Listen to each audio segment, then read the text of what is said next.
In atto appunto un'indagine sia delle forze dell'ordine, perché sono intervenuti durante la notte, abbiamo saputo, quindi carabinieri e polizia, su un reparto in particolare di neurologia. A quanto pare sono stati aperti anche i cassetti e la cassaforte con gli sostanze stupefacenti, però sono intervenute, ripeto, le forze dell'ordine e ci sono in atto dei controlli anche su impronte digitali e quant'altro. Ci stupisce il fatto che comunque abbia mirato anche agli aspetti farmacologici, quindi potrebbe essere qualche persona che aveva motivo per cercare negli armadi con sostanze stupefacenti. Nulla si vuole insinuare, però quello che noi registriamo.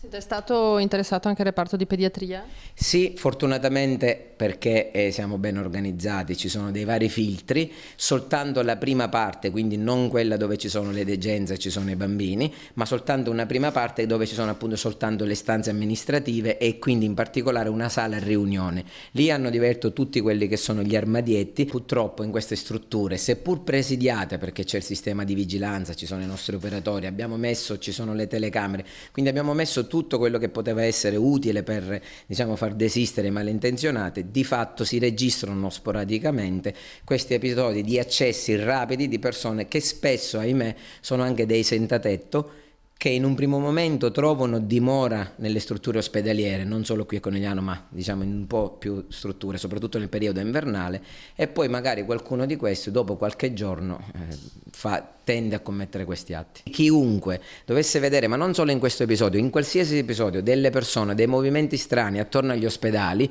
non esiti a segnalarlo, quantomeno alla direzione medica. Poi magari ci si potrà pur sbagliare, però la prevenzione non è mai troppa, quindi segnalateci di tutto, perché siamo qui veramente a disposizione di tutti i cittadini.